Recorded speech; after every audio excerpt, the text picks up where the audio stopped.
नुआ संसार तोते अभिनंदन तो चल बाटरे झरु फूल चंदन तो चल बाटरे झरु फूल चंदन समयर चक्का भौरी घुरे घुरे फुले कांदनालो चढ़ीबु तू फूल सवारी धीरे धीरे फुले कांदनालो बाहाघर सुख परा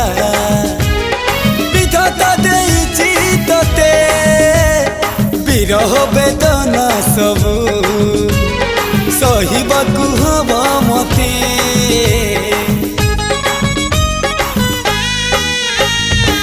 सिंथी तोर हेला सिंदूरी